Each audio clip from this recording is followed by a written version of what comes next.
En este video veremos el marco teórico y la simulación de la máquina de George Hartwell, quien en 1784 la inventó como un experimento de laboratorio para verificar las leyes del movimiento uniformemente acelerado.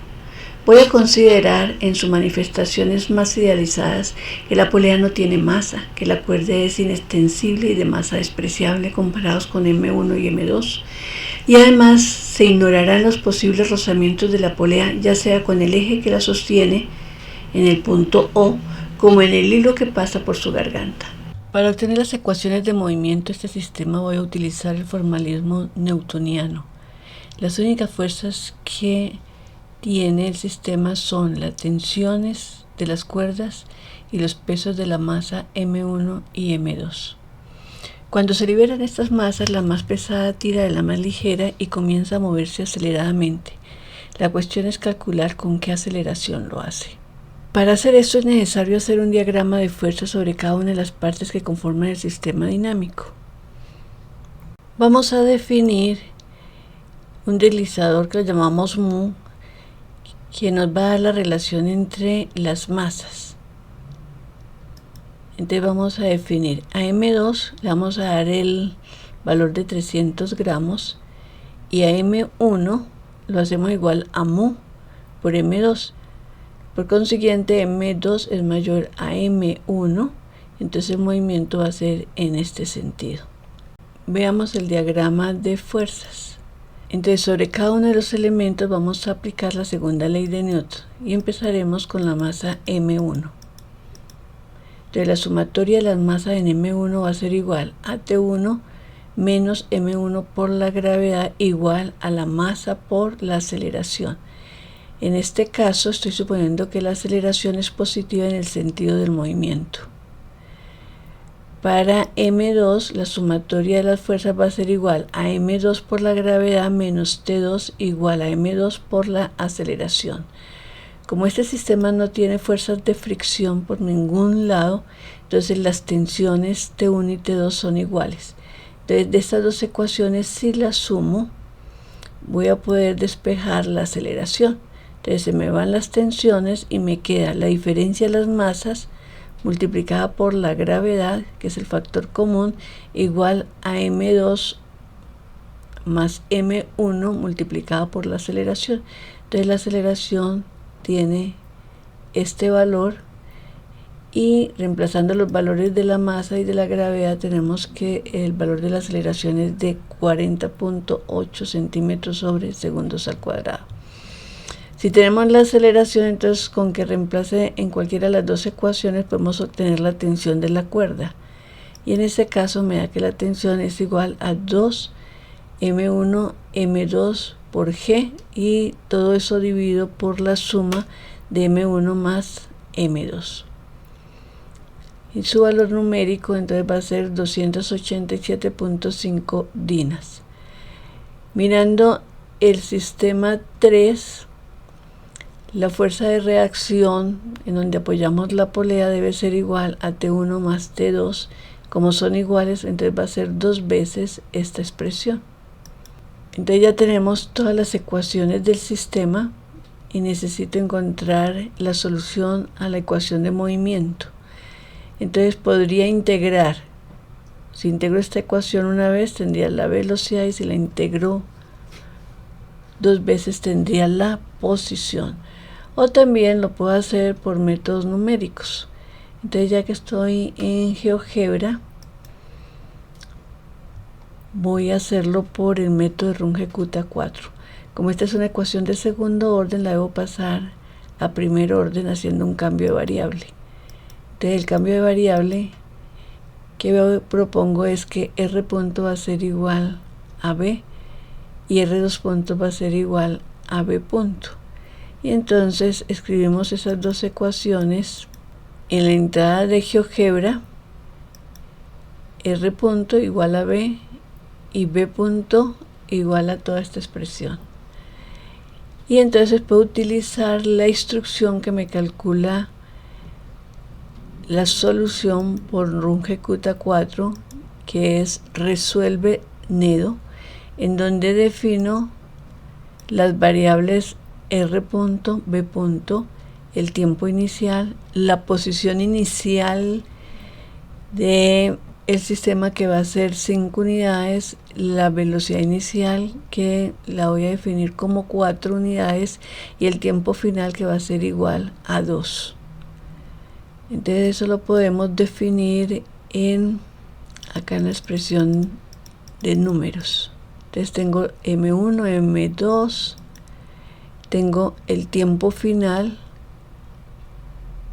la posición inicial de 5 unidades y la velocidad inicial de 4. Y entonces el hecho de haber introducido esta solución, ya GeoGebra me da una solución gráfica. Entonces la roja es la posición y la azul es la velocidad. Entonces él me genera, el programa, un conjunto de puntos en el tiempo. Entonces lo que tengo es un array o una matriz o una lista, como la llama GeoGebra, y las puedo leer a través de una instrucción implementada en GeoGebra, que es esta, es A sub R.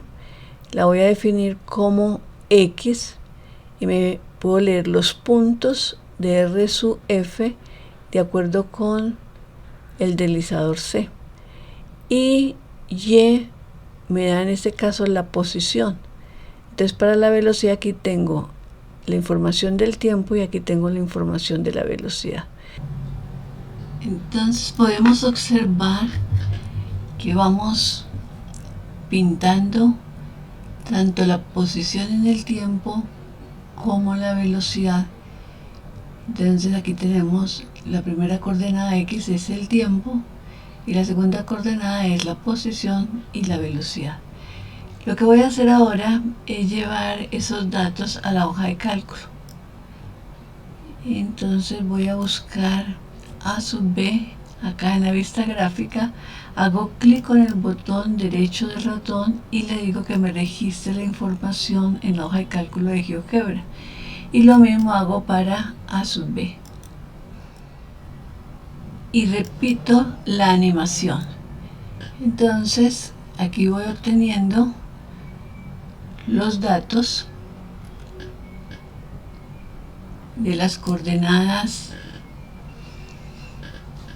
posición y velocidad en el tiempo, y esto me va a permitir pasar este conjunto de datos a una expresión matemática, que es lo que deseo.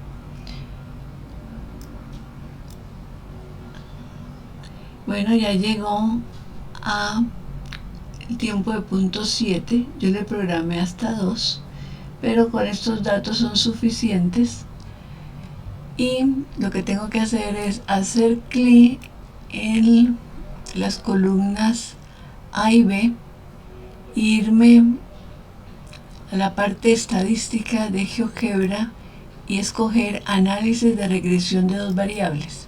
Es decir, me lee los datos y me va a generar un gráfico, y yo aquí puedo decirle este gráfico, que sí que corresponde a la posición en el tiempo, le digo que me haga un ajuste, en este caso polinómico. Vemos que perfectamente es una ecuación de segundo orden, en donde en el eje Y nosotros estamos graficando la posición y en el eje X el tiempo. Entonces yo puedo escribir esta ecuación que aparece acá de la siguiente manera: como S, que es la variable y la variable X la reemplazo por el tiempo, y entonces me queda 20.4 por t al cuadrado sobre 2. Fíjense que 20.4 es igual a medios. Eso quiere decir que A va a ser igual a 20.4 multiplicado por 2, que es el valor de la aceleración.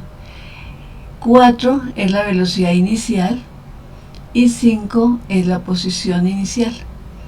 Lo mismo hago para los datos de velocidad en el tiempo. Entonces me voy acá, le digo ajuste,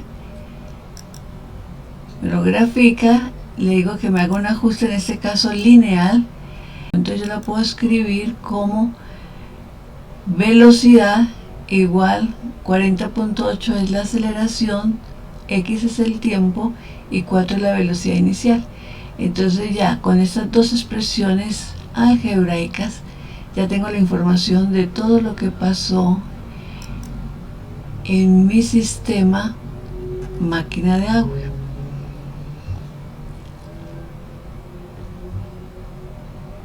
Nuestro desarrollo se basó en una máquina ideal, sin fricción, sin peso de la polea, sin peso en la cuerda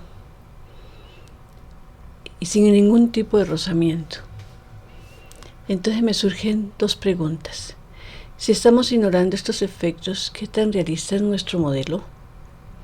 Y la segunda, ¿cómo podemos determinar cuándo o si necesitamos incorporar estos efectos para que nuestro modelo coincida con la realidad? En el tratamiento habitual, las tensiones en los dos extremos de la cuerda se toman de improviso para actuar sobre la polea y ser responsables de su rotación.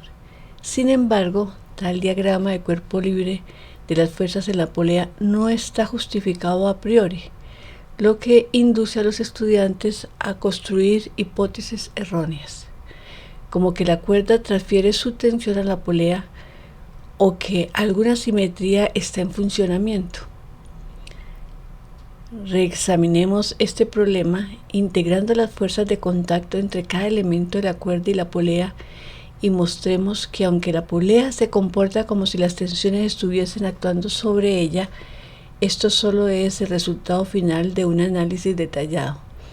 También deberíamos abordar la cuestión de cuánta fricción se necesita para evitar que la cuerda se deslice sobre la polea. Finalmente, debemos tratar el caso en que la cuerda está a punto de deslizarse y mostrar que esto nunca sucederá a menos que se cumplan ciertas condiciones por el coeficiente de fricción y las masas involucradas. Para aclarar estos interrogantes, creo que lo mejor es desarrollar un modelo lo más real que se pueda para poder cuantificar cuánto se aleja el modelo ideal de el real.